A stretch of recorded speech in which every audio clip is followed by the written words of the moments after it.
Hello, I'm Paul Harris for Kitco News here at the BMO Global Metals and Mining Conference in Florida. I'm joined this morning by Victor Gobitz, CEO of Buenaventura, a Peruvian precious and base metals producer. Morning, Victor. Good morning. Thank you for the opportunity. Thank you. Buenaventura is listed on the New York Stock Exchange and is perhaps best known as being a precious metals producer. How do you see the competitive landscape for gold producers in Latin America changing or evolving? Yeah, it's evolving, but you have to consider that in Peru we have a leading position in 5 different metals. 2 of them precious metals, silver and gold, but also in copper, zinc and lead. So this is our portfolio as a country, and also it's our portfolio as Buenaventura, as a mining company. Specifically in the case of gold, there are many opportunities related to narrow veins.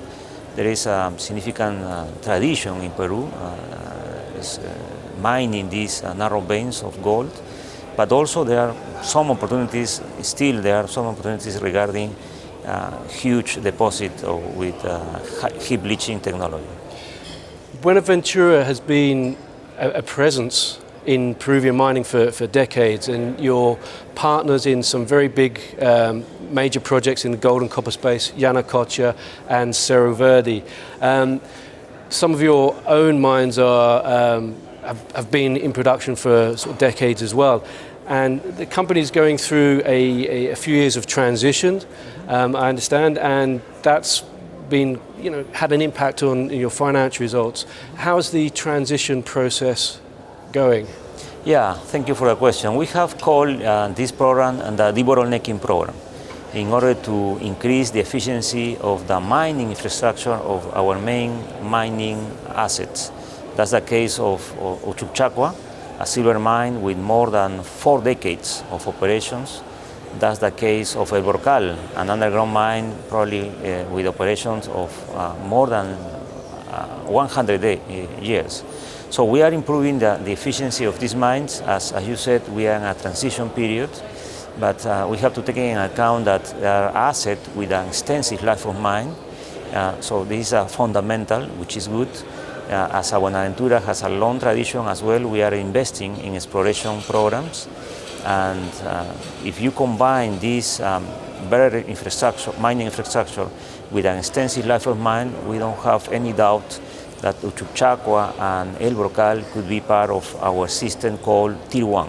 We have recently defined this concept, a Tier 1 asset with an extensive life of more than 10 years, with a profitability in terms of annual EBITDA higher than $100 million.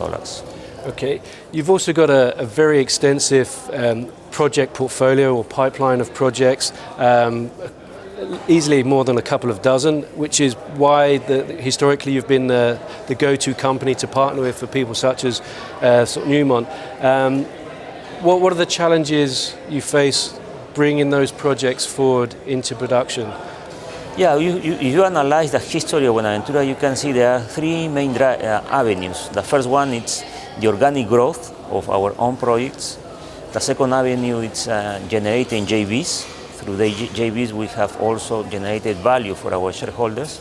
And the third one has been the vertical integration, the development of the Wansa energy hydroelectric plant and the investment in Rio Seco. It's part of this vertical integration.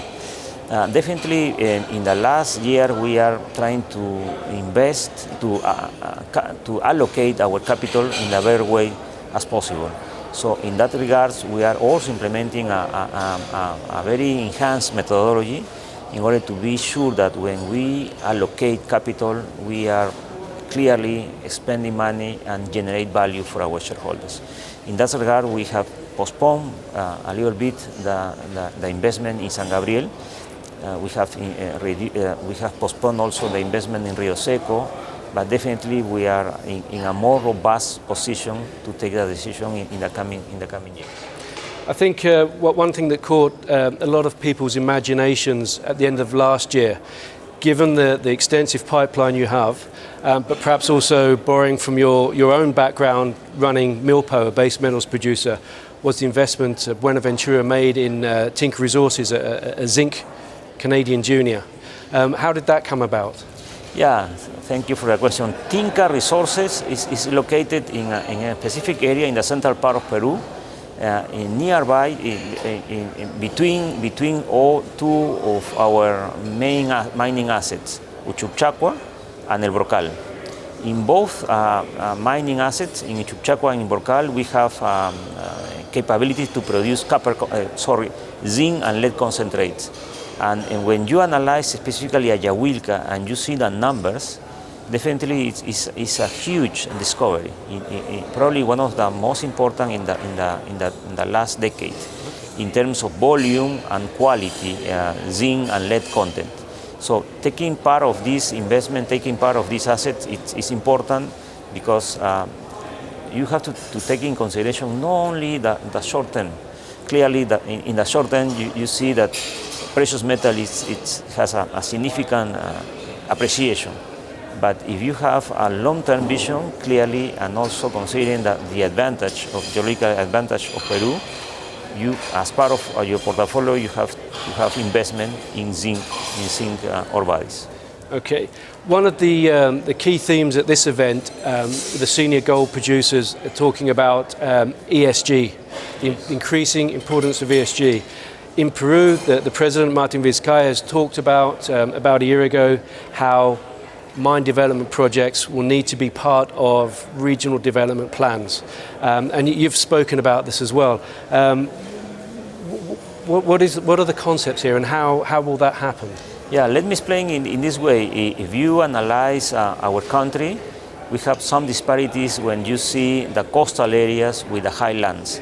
In the coastal areas, when you express Human Development Index, for example, you consider that this area with the most developed has 100%. In the highlands, this Human Development Index is in the order of 60% in comparison to coastal areas. So that means that where our projects are located in the highlands, there are significant disparity in terms of access to water, energy, sewage, good education, good health system. And as Mr. Vizcarra said, developing a mining project has to be part of the development of the region. In that way, we could definitely, following this strategy, we could generate a positive overview, a positive support for the investment in mining activities. I suppose that really taps into some of the strengths of mining companies in terms of infrastructure development and project management, both elements which have been lacking in the more rural areas. Correct. You have to transfer this knowledge to local authorities in order to be able to create public services with a significant experience dealing with public expenditures. Excellent. Well, thank you very much, Victor. And thank you for watching. Stay tuned on kitco.com for more from the BMO Global Metals and Mining Conference.